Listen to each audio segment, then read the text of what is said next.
Christine Sleeter is Professor Emerita in the College of Education and Professional Studies at California State University, Monterey Bay. For decades, she worked with teachers in multicultural education. On retiring from the university, she returned her attention to family history within social context, developing a blog devoted to critical family history and a series of novels in which the protagonists, using family history, discover powerful links between past and present. Please welcome Professor Christine Sleeter. Thank you very much. It's a real pleasure to be with you this afternoon, and it was a real honor to be invited by the Sutro Library to give this talk. I would like to acknowledge the land where I live and work, which is the traditional homeland of the Esalen people and the Rumsen Ohlone people. Members of both tribes still live here. And for me, the land acknowledgement is very important, and you'll see that as I go later in my talk. So what is critical family history? Maddie already gave you a bit of a definition of it, but I'd like to start with this quotation by David Denborough in letters that he wrote to his great-great-grandfather as he was working through his family history. His great-great-grandfather had been Premier, David Denborough is from Australia, had been Premier of Queensland and the first Chief Justice of Australia at a time when the land was being taken from the Aboriginal people. And he writes here, "How can I honor you and all your contributions without dishonoring the original peoples of this land? And how can I honor the original peoples of this land without dishonoring you?" And you can see in there the duality he was struggling with of wanting to be able to honor his ancestors and yet at the same time recognizing the unequal systems of power within which his ancestors not only lived, but participated and helped to create. So critical family history can ask a variety of different questions, and you'll see that both in my own examples as well as examples that I draw from the work of other people. But the basic idea is to situate your family within this broader context and pay attention to relations of power in that context. And that's something that those of us who are white are less likely to do than genealogists of color. This summarizes the main findings of a study by a guy named Angel Parham a number of years ago, where he was studying genealogy groups in New Orleans and looking at how they grappled with their Dominican ancestry as they were doing their family history. And he noticed that for the white genealogy group, the past is a backdrop, and sometimes a pretty distant backdrop, against which the ancestors are the focus. So it's really fleshing out the family tree and occasionally making reference to the context. Whereas for the Black genealogists, the family story was a part of the larger narrative of racial oppression and how people navigated and changed it. Family history involves situating, or critical family history, situating your family within a larger historical narrative. What that narrative is can end up being problematic. For those of us who are descendants of the European immigrants, what Matthew Jacobson here is calling Ellis Island remembrance. That's the idea, and I grew up with it. That our families came here, our ancestors came here with nothing but the shirt on their back and pulled themselves up by their bootstraps because of all the opportunity they had. And he points out that that's entailed an even more pretentious forgetting of the gradual and violent history of the settler democracy. In fact, as I've worked with teacher education students, it's become in some ways obvious to me, but even in conversations with people every day, that we don't have very good historical understandings. Adrienne Rich wrote, "In America, we have only the present tense." And William Faulkner wrote that the past is never dead. It's not even past, which reminds us that the past continues to live, even if we don't have a very good grip on it. So for me, critical family history becomes a way of re-examining the narratives that we have, both about the larger society and about our own families, and then doing some reckoning with those narratives. So how did I get into this? I taught for many years in teacher education programs, both in Wisconsin and California. And I taught various courses related to multicultural education. And sometimes I would have students do family history as a way of getting to know themselves, because with teacher education, you bring yourself into the classroom. So I would always do various things to try to do just awareness raising around what it means to bring yourself in the classroom. And whenever I would try to do family histories with students, I found myself feeling kind of about them, because the students of color would usually do family histories that wove their families within this larger narrative. But for the most part, the white students would continue to do they arrived with nothing but the shirt on their back and pulled themselves up by their bootstraps. And by the way, I may be descendant from Queen Elizabeth. And as a teacher, and a white teacher teaching about issues related to race, I used my own experience quite a bit of ways in which white people benefit from racism. But when it came to family history, I didn't know mine, so I couldn't do that. I could only go back to my grandparents, and that was it, aside from a few scattered stories. So one day, during Christmas break, right before I retired from CSU Monterey Bay, I happened to start exploring Ancestry.com. And oh, did that get me hooked. I took the two-week free trial that they give you, and then I've been a member ever since. Because it was being able to actually plot out the family tree going back about 3 or 4 generations. That was intoxicating to be able to do. But as I did that, I started then asking the questions and grappling with the issues that I had in my teacher education courses around the histories of race and racism, and of colonialism, and of capitalism, and of patriarchy. And I would ask myself, who else was around when this family was in a particular place, and what was going on then? And so that led me to what I ended up giving the term to critical family history. Critical family history, if it just in a nutshell, locates one's family within historical contexts shaped by membership in sociocultural groups and conflict over power and resources. And I think of it as informed by critical theoretical traditions. And for those of you who are theorists out there, I'll just spend just a couple minutes on.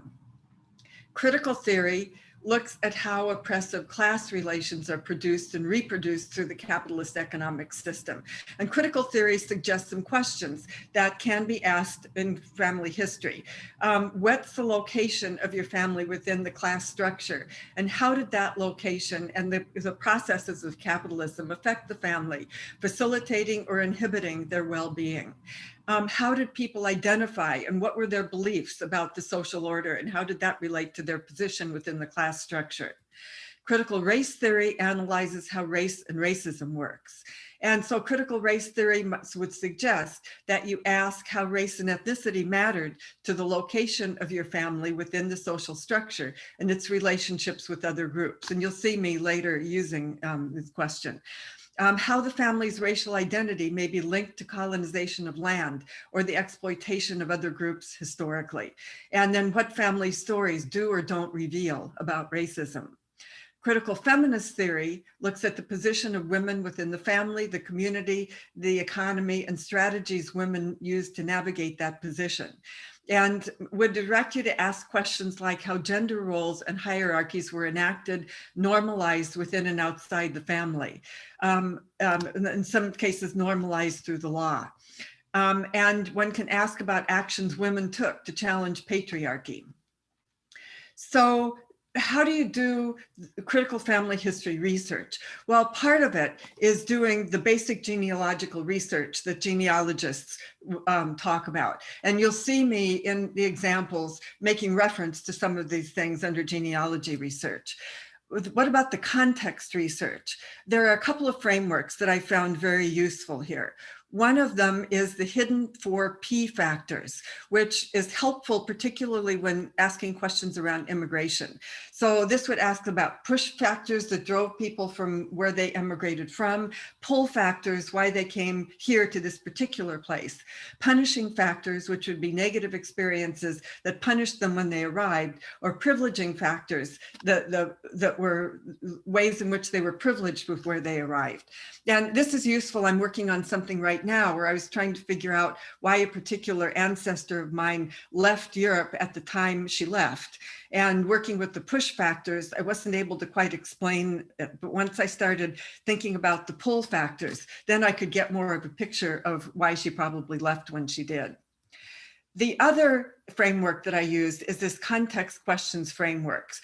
When I've done my family history, when I'm working on it, I make a chart that has one column is my family, the next column, the historical context, and the next column, the social context. And then I'll go decade by decade in particular counties, usually where the family, that particular family was located during that decade. And I'll ask questions like what else was happening during that decade? Who else was around? What other groups were around? What other sociocultural groups weren't there but could have been there, and why weren't they there? What kind of laws or practices were in place? What were the values and norms that were prevalent? What economic, political, cultural systems were there? And for these, I turn to things like primary accounts that were written at the time, histories, diaries, newspapers, and you'll see me making use of these as I go. Demographic census data that can be used for things in addition to plotting out your family, and histories that are written by present day academics. So let me give you, I want to give 3 examples from my own work, and then briefly 5 examples from other people's work. So I'm going to start with the first example having to do with land and who my ancestors got land from.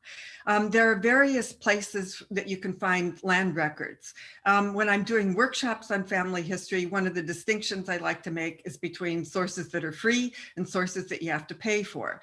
And what I found for land records that's free and most useful if you can get there is to visit county courthouses, go to the deeds office, or look for wills and probate in the county courthouse, or family history centers in local communities usually have just lots and lots of stuff. I've also gotten some land records from ancestry.com and from some of the other things here, but it's been visiting the county courthouses that's been most useful. And land records can take different forms. This was one I actually got off of ancestry.com, showing my great-great-grandfather, William Sleeter. When he first arrived in Illinois, he was granted 40 acres in 1849, and then 4 years later, 160 acres. Many of the old records are handwritten. And so I know you can't read that one from here, and I can't exactly read it on my screen too well, except that I like the handwritten records because they have a lot of detail in them that sometimes is really interesting. This is one that from a database in Tennessee that wasn't handwritten, obviously. And the information on the handwritten record isn't there, some of the interesting information, but at least you can read it. So as I've plowed through my own family tree, looking at land records, I started making a chart. And on the chart, you'll see the middle column, acquired by whom, where I have abbreviations. And those are the initials of my ancestors. And I looked at how many acres, when it was acquired, and I've arranged these in more or less chronological order, where, by the county and state, and then whose land was it before the white people got there. And I looked back historically to try to figure out and identify who it was that lost their land so that my ancestors could grab up some of it.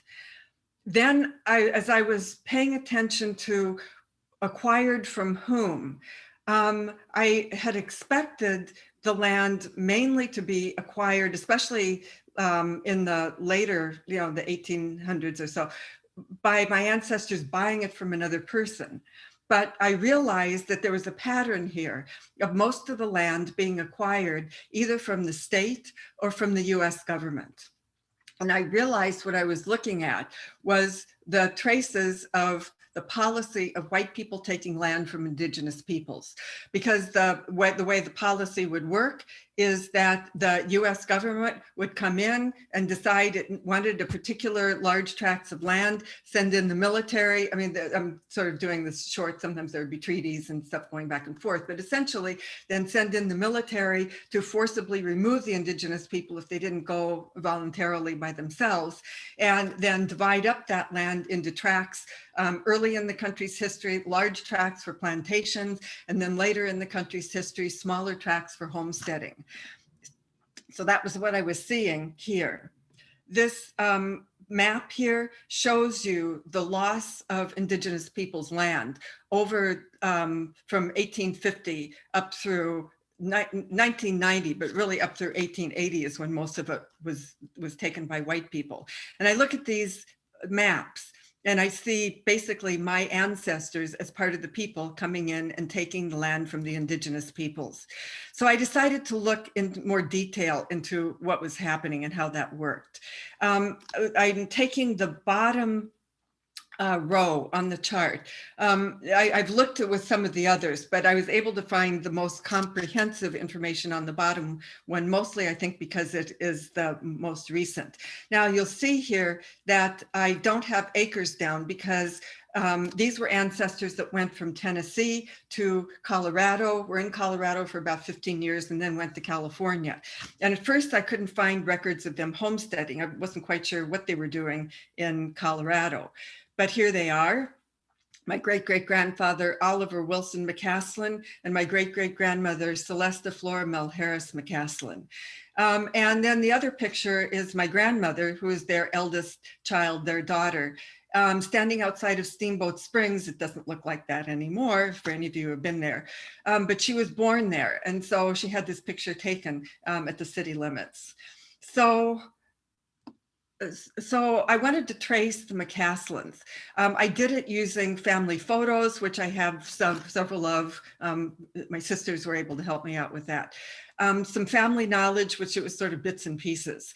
A lot with the US Census. I could trace for every decade where they were, but I could also trace their movements by looking at as children were born and then the children would grow up. In later censuses, they would be asked, where were you born, when? And so I could place the family at places that otherwise I wouldn't have known of some of the movements that they had. I use digitized newspapers, and you'll see in a minute a little bit of what I pulled from the Steamboat Springs pilot. And it was actually, this was a free resource, and it was real interesting that Steamboat Springs pilot has been published since 1885, and a lot of it is digitized, and it tells all of these stories about goings on, and some of my ancestors were in some of the stories around things like who else was in the party that came out to Colorado, who came to visit who and how long they stayed, one about some cousin shooting himself in the foot by mistake. And so this wasn't telling me about the land, but it was telling me interesting stories. So I also Google my ancestors. And I realized that from reading the newspapers that Oliver McCaslin went by O.W. McCaslin for Oliver Wilson McCaslin. So when I entered into Google O.W. McCaslin, I was able to find some things. The most revealing was this short bio in some records of James Crawford. And James Crawford was the founder of Steamboat Springs and had a bunch of papers that had recently been put online. And in the papers, I found my great-grandfather's just a short bio. And I found out that he came to Tennessee in 1881. Oh, that was the year that the Utes were driven out of northern Colorado, the White River Utes, into Utah. So then a year later, he homesteaded 5 miles east of Craig. So he homesteaded relatively close to Steamboat Springs. And I found out from another newspaper article at another time that he and some friends came out from Tennessee to Colorado in 1881, thinking they were going to find gold. And they came in March. Why, I have no idea, because what they found was snow. But they also found land that was being readied for homesteading. So he went back to Tennessee, married my great grandmother, who was 15 at the time, and then brought her out to Colorado. They stayed on the homestead for about 5 years. For the land, the title of the land to go to the person, the person needs to stay on the land for, it's usually a 5-year period, and do some improvements to the land and pay usually a small fee. So they stayed, I think, long enough to get the title to the land, and then went into Steamboat Springs, where he did some other things that are listed here. And he also bought up various lots in Steamboat Springs as it was becoming a city. And I was able to count about 23 lots, city lots that he bought. This article is from the Steamboat Springs pilot in 2012, which by then they were in California, but he came back to Colorado, transferred the title to my great-grandmother's name, and then he split. They got a divorce, or didn't get a divorce, but he split. And that, so then the lots went to her, and she eventually sold them. And I know that the money would have gotten invested, because I know that my grandmother turned out to be very good with investments. She set up a trust fund for her 2 daughters, which were my mother and my aunt. And when they died, then I got a portion of that trust fund. And I remember when I got this inheritance thinking, okay, this came from my grandmother, but she never held a job. Where did the money come from? And so it was as I was doing this research that I realized where the money came from. So I sat with that because it came from the dispossession of the Utes. And so I decided to give back to the tribe. I couldn't give the land back, but I could give back the money from that I had inherited from the theft of the land. So I went to Fort Duchesne, Utah, and here I am in the tribal council office. So let me move on to another example of where you can go with critical family history. This one starts with artifacts. This is a picture of my paternal grandmother's family. My paternal grandmother, Mamie, is in the middle, kind of in the top row. And she's with her family. Her father, Henry Ross, was a preacher, a German Methodist preacher from a small town, Volkerode, in central Germany. And then her mother, who is a descendant of German immigrants. The 2 girls in the picture, the 2 young girls, later became German professors at Macon University and wrote German language textbooks, which I have. And so another set of artifacts are these books that I inherited when Flora Ross or Annie Flo died. And what puzzled me about them is why didn't I grow up knowing anything German? Why didn't we learn German in the family? Why didn't we have really anything passed down except some books and a few recipes? And my grandmother would have grown up in, it seemed like, in a German-speaking context, but I didn't really know what the history was. So I decided to dig this up. And this is especially interesting because in the US, German is the largest ethnic ancestry. And yet our knowledge of German American history is kind of like that. I used digitized newspapers a lot. And for this newspaper archive that you had to subscribe to, I no longer do now that I finished that part of the research, but it was a treasure trove because the small towns in central Illinois, Decatur, Illinois, which is where the family was, had a lot of just local newspapers, and they carried a lot of local history. My family was centered for several years, decades, in the small town of Boody outside of Decatur.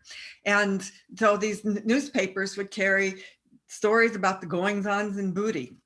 For example, reading from one of them, quite a number of the friends and relatives of Mrs. Sleeter gathered at her house on Sunday and had a splendid time. Okay, well, that's nice to know. Or this other small one up at the top, the German Methodist picnic at Moffat's Grove near Boody on Wednesday was attended by about 300 people, among whom were, names are listed, including Sleeters. So German Methodist, So then I got to wondering about the German Methodist Church. I went there, I was in Illinois for something else, but decided to go visit Boody and see what records I could dig out, both in Boody as well as in Decatur, and visited the church that my great-grandfather great-great-grandfather, William Sleeter, had helped to establish. This was a picture from the church program, and this was a photo that I took of the church. It didn't look like that when he established it. It was rebuilt in the early 1900s. He also helped to establish a church or a school for the German kids in the village. And I got to wondering about how much German was spoken, how much culturally German the people were, because I was vaguely aware that there had been German bilingualism in the Midwest, but I didn't know too much about it. And I didn't know too much about really any of this. Learning about the German Methodist Episcopal Church became very interesting because it's hard now to find much information about it, but it was thriving. There were denominations all over the place in the Midwest. A large set of conferences of German Methodist Episcopal churches that were networked into St. Louis. There were 2 seminaries for preparing German Methodist Episcopal preachers. And my great-grandfather went through one of those seminaries, and they prepared all of the preachers to be bilingual so they could give sermons in both English and in German. And as this newspaper article here states, the Reverend gave a short address in German. Some of the songs and most of the exercises were in German. Since the audience was made up of those who spoke both languages equally well, all alike were enjoyed. So, and I also learned that in the case of my ancestors, it wasn't the school where the German language was kept, but it was the church. In the school, they couldn't find enough German-speaking teachers to teach the kids, so the teaching was in English, but it was really the church that was the heart of the language and culture. And for roughly 70 years, I've estimated, looking at the records I could find, there was a relatively bilingual, bicultural German English speaking community that my ancestors were a part of. What happened and why did I not learn any of this? Oh, okay, back up just a little bit. In the church, this was really interesting. In the church, I was able to look at some old records, including, these were, I think, birth records. And I found out the German origin of my last name, Sleeter. I didn't know until I visited. It was Schlichter, because I could see it in the records. And that was moving, because I'd always wondered where the name Sleeter came from, and now I know. What was also interesting looking at these records, which is also a reflection of the bilingual, bicultural identities that people had, is that in the church, the spelling and the names were all in German. But to the English-speaking world, people would present themselves in English. So my great-grandfather, William Henry Sleeter, who you saw the land record, just after he arrived, it was William Henry Sleeter, but you go to the church and it's Wilhelm Schlichter. So, kind of at the same time, he was one or the other, depending on what context he was in. So why didn't I know about any of this? Well, World War I happened, and then World War II. And it was really for my family, World War I, that wiped out the language and the culture and historical memory that had ever existed.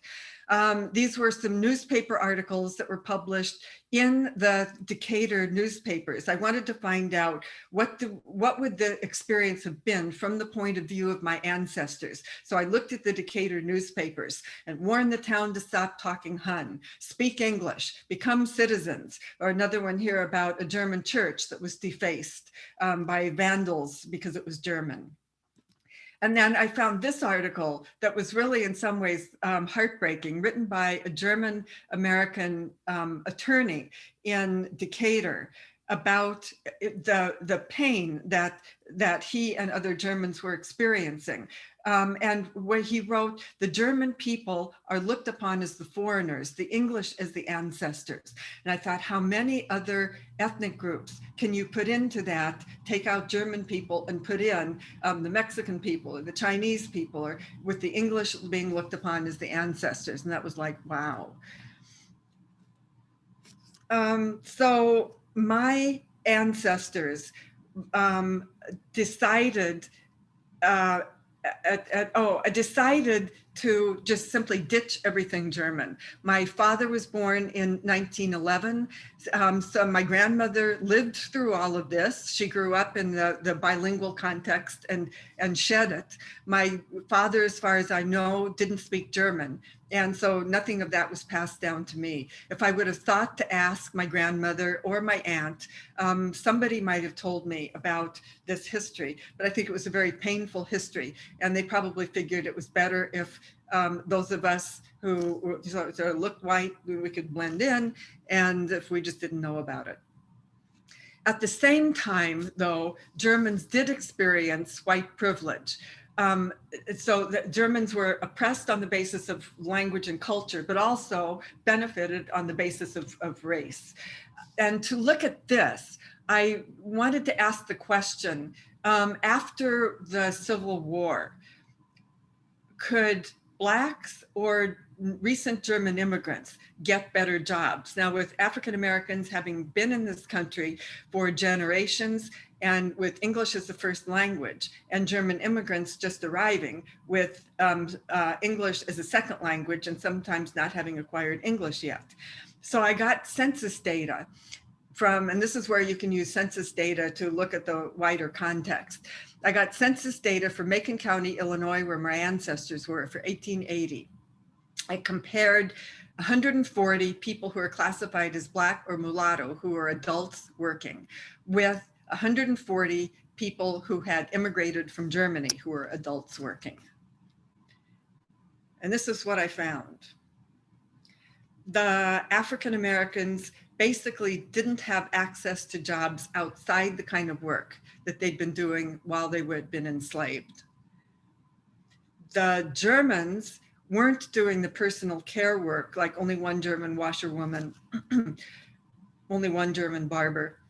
But the Germans did have access to factory work, trade union work, which would pay better, working as tailors, being farmers, and being merchants. So there was racism in the labor market, and my ancestors benefited on the basis of that racism. Both of these stories have been written, I've written up as fictionalized novels, that where you can see the research process and you can see what the findings were, but instead of having me as the protagonist, I have a fictitious teacher as the protagonist. White Bread looks at the German story, and The Inheritance looks at the Indigenous Peoples land story. I'll give one more example from my work and then turn to other people's work briefly. This is one asks the question of why an immigrant ancestor of mine became an anti-Chinese activist. I grew up learning just a wee tiny bit about this ancestor whose name was Christine. I wasn't named after her. I was named after the kid down the street, but we shared the same name. And we were told that she was an immigrant from Switzerland, that she was a dressmaker and a milliner. And she had come into the country, into New Orleans, and was an astrologer and a medium. Also a linguist. She spoke several languages. And I remember my sisters and I thought, oh, it sounds really cool to have like a fortune teller in New Orleans in our family tree. Well, that isn't actually what the case was. So when I started trying to look into what her story was, one of the first things I had to do was figure out what the last name was. My cousin, okay, Christine, it could be Burkhardt, it could be something like Conius, but I'm not really sure. Okay. So I went to, the last name Conius was French. So I went to websites in France looking at surnames to try to come up with a reasonable spelling until I came up with one that actually turned out to be what her name was and started finding information. So my older sister decided to try Googling the ancestors, and she came up with this article in the Sacramento Bee published in 1882, where our ancestor, Christine Burkhardt Conius, helped found the Women's Protective League of California. And I've highlighted in red, the objects of the society are to discourage the employment of Chinese in any capacity whatsoever by the people of this state, and to provide employment in various branches of industry for women and girls throughout the state. Oh, wow. So what is the story here? So I wanted to find out what was what was going on. So using the regular genealogy tools, I was able to create kind of a timeline of how her life went. She was born in Switzerland in 1832, arrived in New Orleans in 1852, by the 1860 census, was living in Vicksburg, Mississippi, working as a dressmaker, and was married by then, and her husband was working as a miller in the cotton industry. In 1868, she used a new bankruptcy law to try to recoup financial losses for her dressmaking business. And this was something I found in a book when I Googled her name. I thought, okay, she became a serious business person with the dressmaking and millinery work. Then in 1870, she lived in Vicksburg and had a son who was born right after the Civil War, named after Jefferson Davis. And then I found a physical description of her in a passport application, and I'll get to that. And by 1880, she was a homeowner in San Francisco, where she was a dressmaker and a milliner. So let me look more at the context. Vicksburg. Okay, so she arrived into Vicksburg at a time when about a third of the population of Vicksburg were Black slaves, and cotton was the main industry by far in Vicksburg. And the context classified people into 4 categories. You were either white, free Black, free other, or slave. And it mattered how you got classified because the people who had access to the most rights were white, and especially white men. Free Blacks and free other weren't slaves. They had more rights than slaves did, but they didn't have rights to the same jobs, to living in the same places and that kind of thing. So if she was a serious business person, she would want to make sure that she was classified as white. But when I looked at the passport application, the passport description, okay, 5'2", brown eyes, black hair, a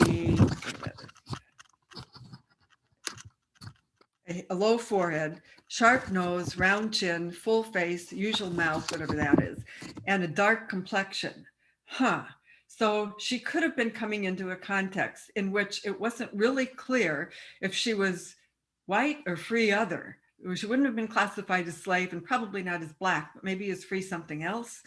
And she would have wanted to be classified as white because being a serious businesswoman, she would have done everything in her power to be classified as white, including championing the system that results in this kind of classification. Her husband, August, who worked in a mill, worked there probably because he was recruited by the mill owners. The cotton mills for a while had been worked by Black slaves, and as cotton expanded, the mill owners sent the slaves back out into the fields to pick cotton. And then we're looking around, okay, where are we going to get workers? And imported European workers. So I assume that that's where my great-great-grandfather, why they arrived, where they arrived. Then the Civil War happened, and the Civil War happened, and there was a family story that during the Civil War, when Vicksburg was under siege by the Union Army, General Grant was going around door to door, knocking on the doors, and he came to Christine's door, knocked on the door, and said, if you raise the Union flag, we will spare your house. Otherwise, we're going to burn everything else down. And that she replied, sir, I am from the South. I am not from the North, so I will not raise the Union flag. I'll raise the French flag if you like. And she raised the French flag and the house got burned down. Whether that story is true exactly as it's told, I mean, I know that General Grant wasn't the one who went around knocking on doors, but in this story, this book that was written right after the Civil War, that goes into great detail about what life was like during the siege of Vicksburg, the Union Army did go around door to door and did knock on doors and not burn down houses that were with the Union, but did burn down houses that were Southern houses. And so apparently through that story, she was identifying with the South. And then when they named their son right after the Civil War, after Jefferson Davis. That sort of clinched it for me, that her way of making sense out of navigating the society of the South was to identify as white and to really take that in with everything that that meant. They then went to San Francisco, and I wanted to know something about the context of San Francisco. So I got some demographic data of just who was in San Francisco decade by decade. So if you look here in 1860, the population, the white population of San Francisco was only about 78,000. The Chinese population about 3,000, the Black population a little under 2,000. By 1870, the white population had practically doubled. The Chinese population had more than tripled. The Black population was actually a little bit less. But the pattern continued for another decade or so of explosion of the white population and of the Chinese population, because the economy in the South was in a shambles. And so that's why my ancestors left the South and went to San Francisco. And a lot of other people did too, from the South and other parts of the country. For the Chinese, they had been working on the railroad, a lot in the gold fields, but by then a lot of the work was on the railroads, and the railroads were completed. So many Chinese went into San Francisco looking for work. And as this article points out, Chinese workers found employment in the same low-skill, low-paying jobs and areas of light industry that attracted migrant women. A significant component of San Francisco's labor troubles lay in the increased competition between white women and Chinese men for ever-scarce employment. Stories were floating around San Francisco about young white girls who had to turn to prostitution because they couldn't afford to take care of themselves otherwise, because the Chinese had the jobs. So my great-great-grandmother with some other women, including one who was a fairly prominent feminist at the time, Laura DeForest Gordon, organized this Women's Protective League to discourage the employment of the Chinese. And this was one of many, many efforts going on in San Francisco. But as I'm like, okay, now what do I do with that? Because I think that we need to be accountable in the present for whatever our ancestors did in the past, as if it relates to issues that are still current in the present. Current and the present mean the same thing, okay. So I thought about this in relationship to, over the last 10 months or so, the racial harassment and the scapegoating that people of Asian descent have been experiencing. And it's been like horrible. If you read some of the things that have happened, that people have been called, that people have experienced just recently because of the coronavirus, because of the coronavirus, and President Trump and et cetera. It like takes me back to some of the situation that my great grandmother helped to foment. This quote here is a quote just by one of this is the cover of a report of youth interviewing youth. It came out this summer about their experiences. And this one from some friends went to the airport. We were waiting for the bus to come when a group of teenagers surrounded us and said, "It smells like dog in here. It smells like coronavirus, these effing Asians," and other derogatory terms. So I'm currently working on a project to try to link the past and the present and help people see the injustice of the racial harassment and scapegoating in the past and in the present, so that we can stop doing this. So those are 3 examples from my own work. I'd like to briefly share some examples from other people's work, and then there'll be some time left for questions. I recently guest edited a special issue of the journal Genealogy. The title of the guest issue is Critical Family History, and I put the URL here, but you can just Google Genealogy journal, Critical Family History, and the link should come up. And there are about a dozen or so articles in that special issue, and I'll just mention a couple of them. I also, on my website, have a blog and have from time to time asked people to write guest blogs about critical family history and their use of it. And so I'll be drawing from a couple of those guest blogs.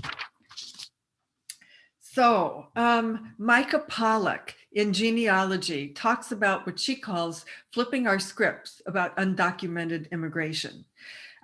She's a faculty member at University of California, San Diego. And the issue that she takes up here is one that she hears with her students, that I also heard with my own students. The idea that undocumented immigrants have unfairly refused to stand in line for official sanctioned immigration and instead have broken the rules that what we assume the rest of our family, whoever ours, have followed. So she decided to look at one of her white ancestors' easy access to citizenship. Her grandfather was a Jewish immigrant from Lithuania, and he was classified as white, as a white person who spoke Yiddish. But it was assumed that he would become a citizen. And I find it real interesting here that she writes in his Army enlistment records from when he was drafted in 1942, his race was listed matter-of-factly as white, not yet a citizen, with the idea that he was on his way to becoming a citizen. He just wasn't there yet. Even he did eventually become a citizen, but even before he was a citizen, she documents that he had access to education and to work, the same as citizens did, and he was treated the same as other white people. But he had access, regardless of the fact that he didn't have citizenship. And so what Mica is asking white people to do in this article is to look back at your own family's history with immigration, because what you imagine the hoops that they had to jump through in the past, based on what the hoops are in the present, those hoops probably weren't there. And so you can't say that our families went through this process, because they probably weren't even asked to do so. The next example is Chantae Still, who is asking the question of why her grandmother left Texas, where she has a lot of family, and moved to Southern California. And so Chantae grew up in Southern California. And she writes here about, she writes, I spent much of my adult life frustrated about the way the racial climate and structure oppression in Los Angeles normalized negative experiences for me and my loved ones. And she at times wished that her grandmother would have stayed in Texas, but she realized along the way that she never really asked herself, from her grandmother's perspective, why did she leave Texas? So she knew her grandmother until her grandmother died. And I think with a lot of us, we don't think of what the core questions are until after the elders have died. So after her grandmother died, she decided she wanted to find out more what her grandmother's experiences would have been. So she used the tools of critical family history to do that. And in doing so, it's a wonderful article of her peeling back the layers of her own misconceptions about her grandmother. One of the big sections of the article is where she looked at the context of life for an unwed Black mother in Texas before the Civil Rights Movement. And that was where she could really see why her grandmother might want to leave Texas. She realized that her grandmother had an optimism that there's got to be a better life somewhere else, not just for me, but for my child and for the descendants of my children. And she envisioned that better life as being in California. So by herself, her grandmother made the journey of a couple of thousand miles to get from Texas to Southern California, where she didn't know anybody, and tried to set up a life for herself, which took a tremendous amount of strength and tenacity. When she got to Southern California, she wasn't able to get very good jobs for a long time, low-paying part-time jobs, and just sort of piecing together an existence. But she had a journey a vision of wanting to buy a house. And eventually she was able to get a good job with the post office that paid well enough that eventually she was able to realize that dream and buy a house. She was also able to see resourcefulness in her grandmother and how she dealt with the racism in LA, like in the housing market and in the food stamp program. And so the title, what it meant for her grandmother to walk tall, was something that Chantae discovered as she developed this new regard for her grandmother's life using the tools of critical family history. The next example comes here from New Zealand. This is Avril Bell, who looks at the reverberating historical privilege in many ways that I did in my own research on white people taking land of Indigenous people. Avril talks here about the problem of forgetting our history. And she writes that in New Zealand, there's the dominant idea that we're all on a level playing field. And so if Maori did not do well, they had only themselves to blame.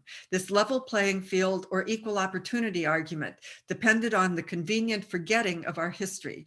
We learned no New Zealand history at school.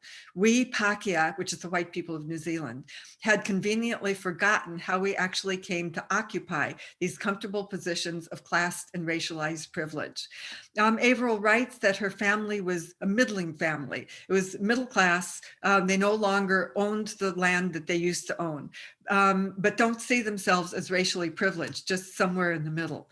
So she began by going back to the white settlers taking Maori lands and then turning land, which from the Maori perspective is land is the mother and land supports all of us, turning it into a commodity like white people did in North America as well, that you buy and sell and trade. And it's no longer the mother, it's this object that you use for getting rich. Avril writes about structures that were built into that process that ended up privileging the white ancestors. And she talks about historic windfalls and trauma, where the historic windfalls would be for the white settlers getting this land is like a wow, a windfall. And at the same time, for the indigenous Maori people who had lost their land, it was a major, major trauma. She concludes that if we're going to grapple with colonization and with relations today, we have to go back and grapple with what happened historically, because we're not going to be able to move forward if we don't. The next example from Traci Wilson-Kleekamp comes from actually a couple things she's written. She does have an article in the Genealogy special issue. She also has a guest blog on my blog site. So here I'm more drawing on the guest blog on my blog site. Traci is really interested in looking at Black women's history, particularly history during slavery, and looking at the idea of Black women being white men's property, that white men can rape with impunity, and then what that experience means to the woman and what it means to her descendants who end up often being products of that rape.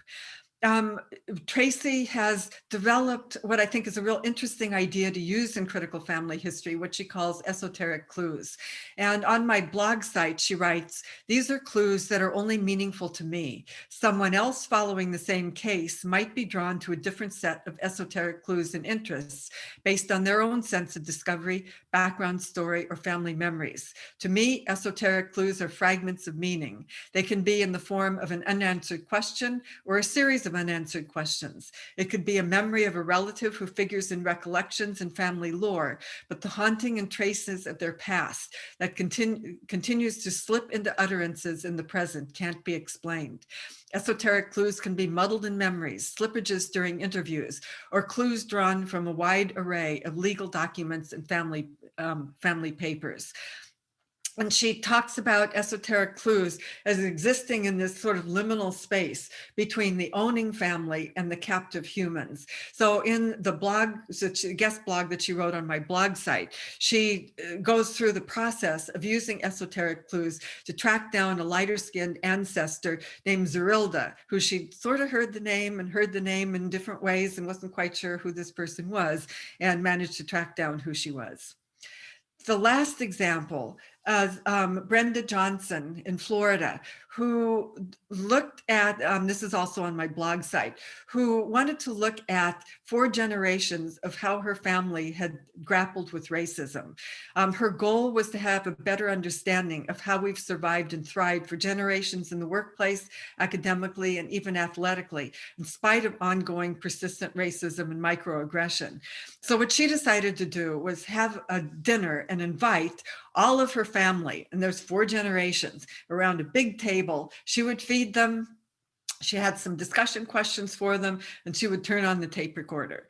And the questions mostly had to do with telling stories about how they'd experienced racism and how they survived racism and how they navigated racism. And it became a really interesting experience for her of this cross-generational story sharing of surviving racism and managing to thrive in the context of racism. And so if you want to go to my blog site and read it, it's just a real interesting story, but I think it's also a real interesting example of something that somebody can do. So Shaw observes that family history research, identified as one of the top 3 leisure pursuits in the world, is a multi-billion-dollar industry with literally millions of participants around the world. So I guess my question has been, how can we use knowledge of our own pasts as springboards today to work toward justice and reconciliation?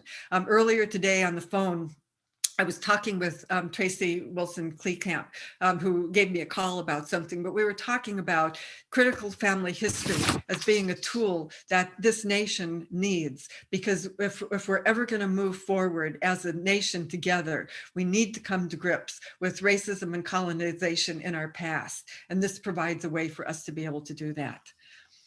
So thank you, and I'd be real happy to take questions. I think we have about 20 minutes left for questions. Thank you, Professor Sleeter. That was such an engaging and informative talk. And yes, we are going to open it up for questions now. So if you have any questions, please type it into the chat and I will pass it over to Maddie to ask the questions that popped up during your presentation. Thank you so much, Professor Sleeter. That was like awesome. I have so many thoughts in my head, but here are some of the questions that came in while you were speaking. The first one was sort of an informational. One of our attendees wanted to know where they can access the recording of your talk in the future so that they can send it to their friends. And we will be posting it on the State Library's YouTube site. And also Devora will be sending it out to attendees in a couple of days, I think, after we make sure that the recording came through. Oh, so okay. Attendees get the link? Yes, they'll get the link, and then we'll also share it on Facebook and in our newsletter. So there are multiple ways that people can get announced that it's been uploaded. Right. So here is a question for you, Christine. They want you to speak to the journey as a writer of fiction.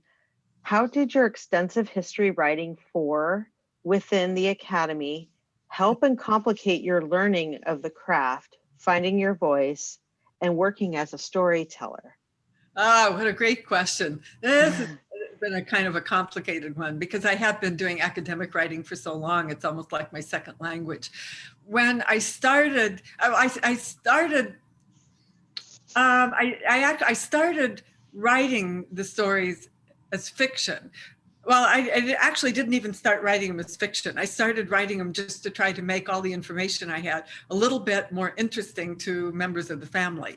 And so I would take the details that I had and then turn it into sentences and then gradually turn the ancestors into characters and sort of get some stories.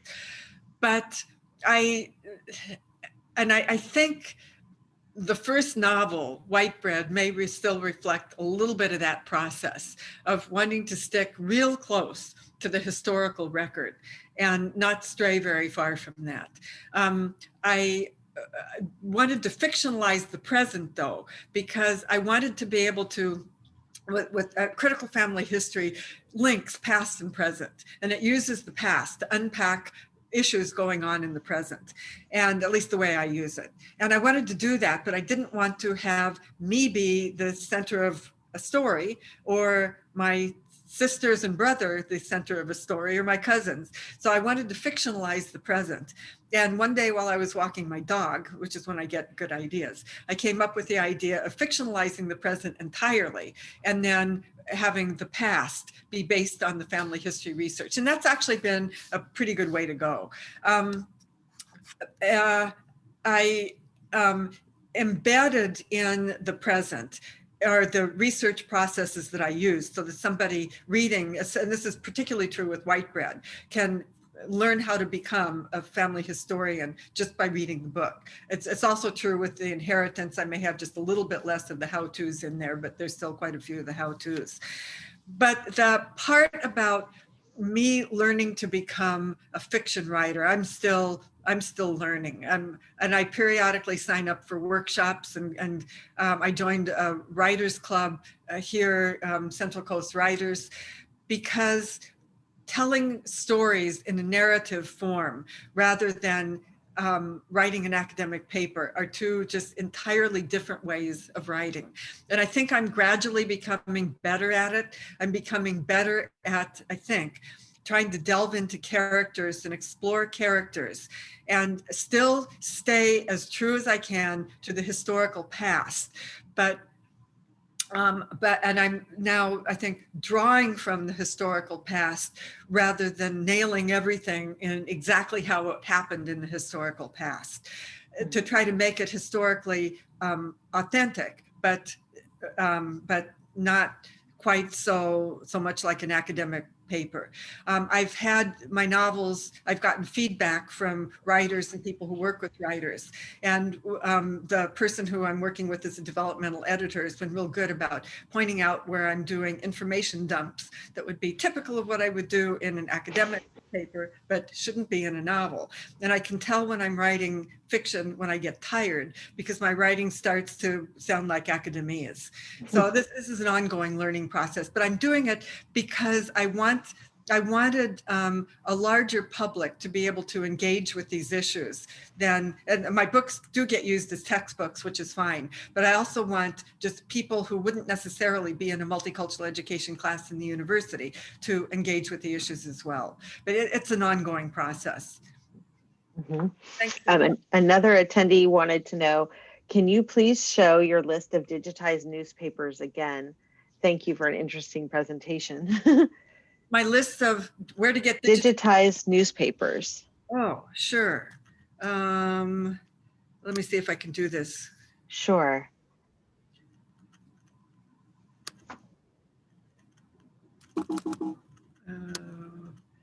Okay.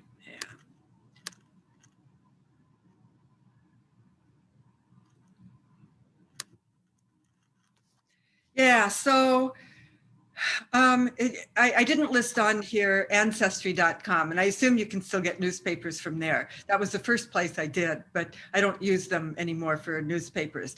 Newspaper Archive, which isn't cheap to subscribe to, but it turned out to be very useful. And that was where I got most of what I used. But I like people to start with the directory of historical newspapers on the internet, because this is free stuff. And you can just Google directory of historical papers on the internet, and then they're listed state by state. And so like when I was researching in Colorado, then I went, okay, Colorado, and then, okay, Routt County, oh, Steamboat Springs, bingo. And then it's searchable. I tried using the same source for Decatur, Illinois. I've tried using it for a couple of other places and I didn't find anything. This tool, Chronicling America, is a kind of an ongoing thing that's being developed that I haven't looked at recently. It's a crowdsource, and people are invited to upload articles about places in the U.S. and there was a map of the U.S. that goes with it. And they can then put what points in time they are. And I haven't looked at it recently to see what all is in there. It seemed to me like a really good idea when I was looking at it, but it was just getting off the ground. And so I haven't gone back and looked. Okay. We have another question that came in. It said, thank you so much, Dr. Sleeter. I especially appreciated your mention that white folks need to be more accountable for what ancestors did, received, or were privileged in the past, and the 4 Ps, and how that connects to threads and resonance with persistent social, political, and racial inequities today. In your personal experience working with and alongside Native communities, individuals, and nations, what were some of the expressed needs and wants of the community, and how did that influence your next steps and perspective? Well, the Ute people were kind of, I guess, sort of blown away that I was even doing this. I didn't know anybody who was Ute. That took a little bit of digging to. I didn't know, do you just show up on the reservation? Do you show up in the tribal council office and say, I'm here to return land or money? You can, but I didn't know. What the people were probably going to be using the money for is they needed a new high school. They took me to visit the high school that is currently in use, and it's just an old building that's been repurposed to be a high school. And so they had a site picked out where they wanted to build a new high school. And what I gave back isn't enough to build a whole high school. It just goes toward that.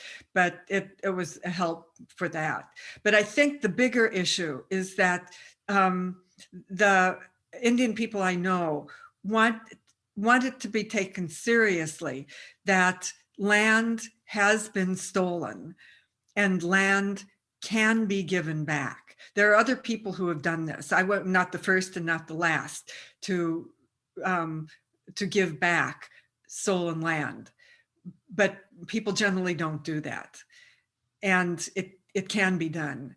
I think taking seriously just how our ancestors have benefited on the basis of colonization, and just being honest about that. That would go a long way. Okay, thank you.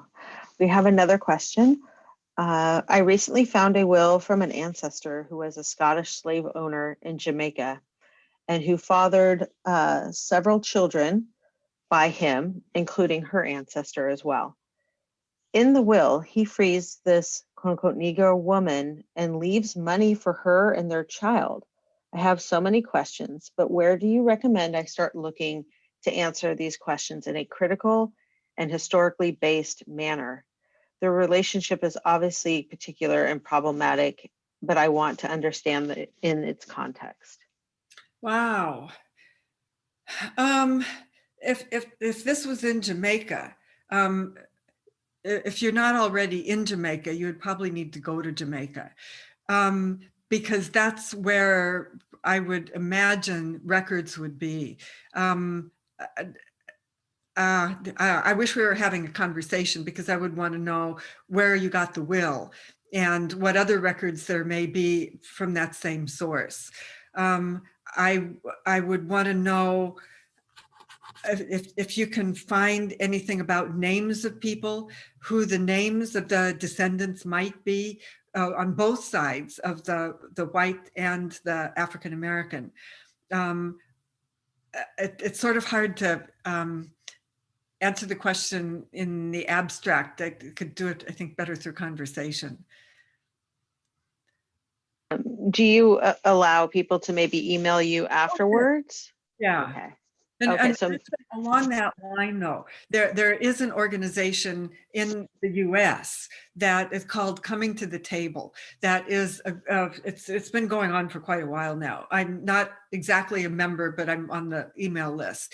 But it is descendants of slave owners and descendants of slaves coming together, and there's people who have researched their family histories or who are helping each other research their family histories and trying to figure out what do we do now that we can be honest about how slavery worked, how white people benefited from slavery, and so how do we go forward together. The group does have regular meetings. They put out books, CD-ROM. They've taken trips together to Africa, to where the slave ships left from, and so I think for anybody, it's based on the East Coast, which is probably why I haven't really become directly affiliated with it. But I think for anybody who's trying to sort out, I have ancestors who own slaves, this is a really good group to look into. And then we had a comment. Thanks so much, Christine. What you have said has so much relevance to Aotearoa, New Zealand. I was particularly struck by your statement that we need to be accountable in the present for what our ancestors did in the past. Much to think about in this light. Devorah, I think some new questions also came in. Yes, we had, well, actually three more questions, but the first, going back to your email, what email would be the best email to reach out to you if anybody has any questions? Me, csleeter@gmail.com. Okay, great. And the other two questions that we had, first, what are the best resources to use for identifying where native lands were located? I've tried to get local histories. There are maps, actually, there's this big wall map that I have in digitized form that a native guy, off the top of my head, I'm forgetting his name, put together, that identifies where the tribes in North America were by the names that they called themselves. And it's a wonderful map, and I have used it as one resource, but I can't put my finger on it right this moment. But I have, each time I've looked at, from my family history, I've identified somebody in a particular county, and then I'll look at just any local histories I can find that will give me an idea of who the indigenous people were in that place. And especially if I get 2 or 3 sources that are naming the same group, and then you can't go by where indigenous people are now, because white people have pushed the tribes around so much. But that's what I do, is just sort of, get local histories and try to go from there. Yeah, and I think Maddie also posted in the chat another resource she came across, which is Native Land, and she's got the comment in there if anybody's interested in checking out the map that comes along with that. All right, the last question that I have, and we might have some time for some other questions if you all have more questions, so type that into the chat. And that question is, I was wondering if you discuss with others, and if so, with whom, about how to judge, decide relative privileges and punishments, and how, as a descendant, you avoid the temptation, if you're white, to dwell on the ways one's own ancestors have been underprivileged or been good, in quotes, settlers. That's a big question. Can you read it again? Yes. They're wondering if you discuss with others about how to judge or decide relative privileges and punishments, and how, as a descendant, you avoid the temptation to dwell on the ways one's own ancestors have been underprivileged or been good settlers. Okay. For the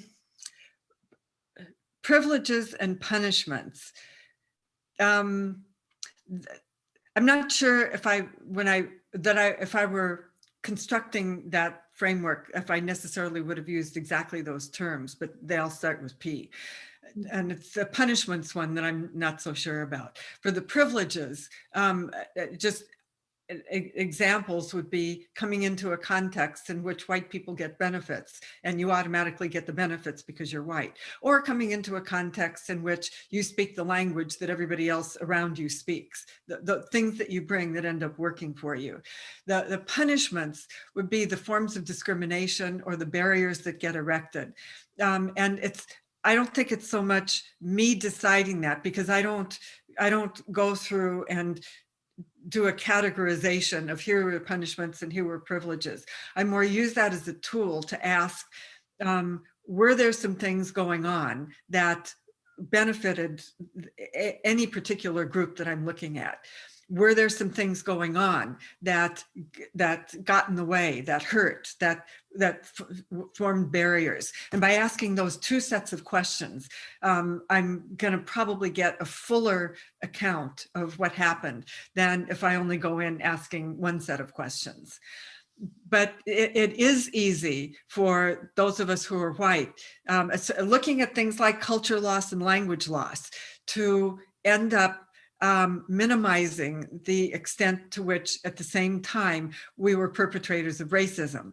And this can be especially easy when well, anybody who's a descendant of an immigrant group that's lost a lot of culture and language. And I have had some conversations with others who are, for just an example, like Mexican American, who did experience loss, and yet by being descendants of the conquistadores, are also descendants of the people who were doing the colonizing. And it's this sort of duality, both and, that needs to get looked at.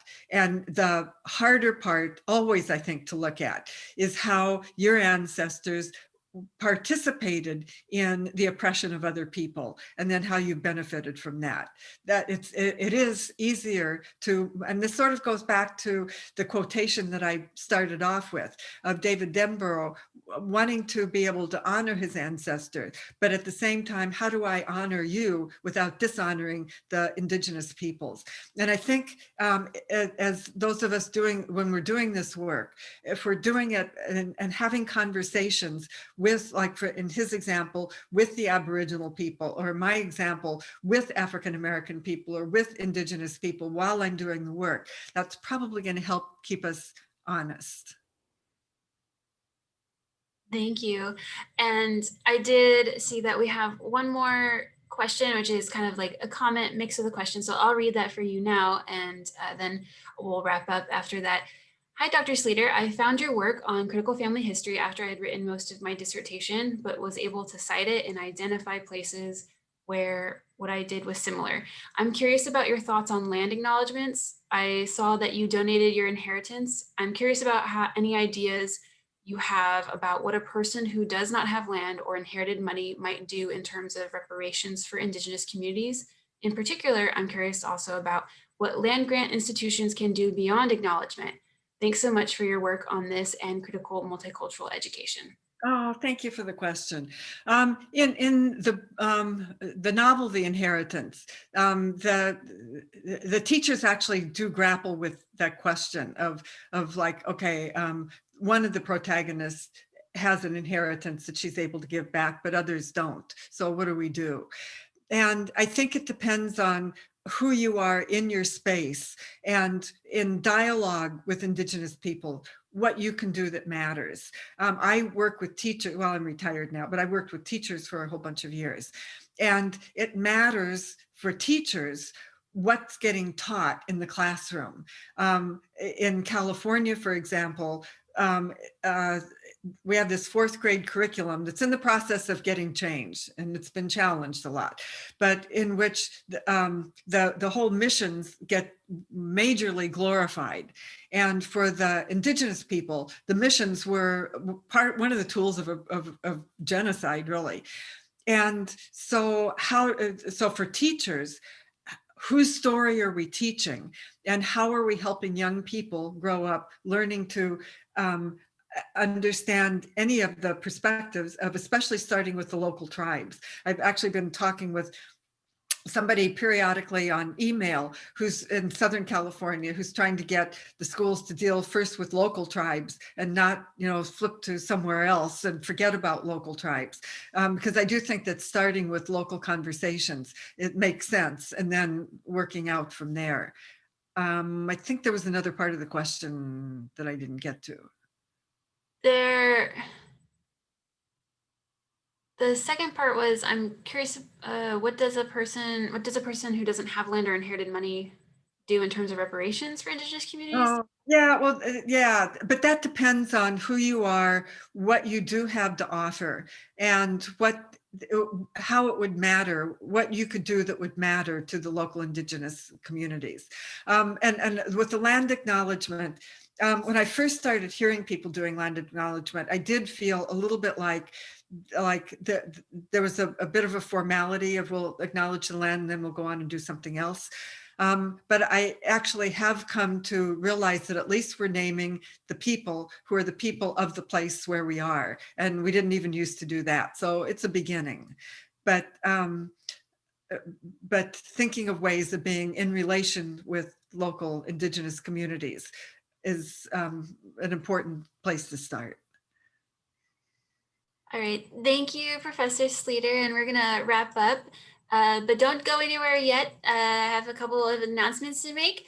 Please fill out the survey. We'll post the link in the chat right now. And we hope to see you at our next event, which is in 3 weeks on February 24th at 4 p.m. with Marty Jessup, who will share the story of finding her great aunt buried at a Black church and how it led to research on persons enslaved by her ancestors. We'll post a link as well into the chat. And lastly, if you'd like to be notified about upcoming events and happenings at the Sutro Library, sign up for our monthly e-newsletter. It takes you to a form, put in your first and last name and your email and select Sutro Library updates. There are also other newsletters for the different California State Library sections, and then hit submit. And thank you again to Professor Sleeter for her wonderful presentation. I know I'm going to go back and rewatch this. And thank you everyone for attending.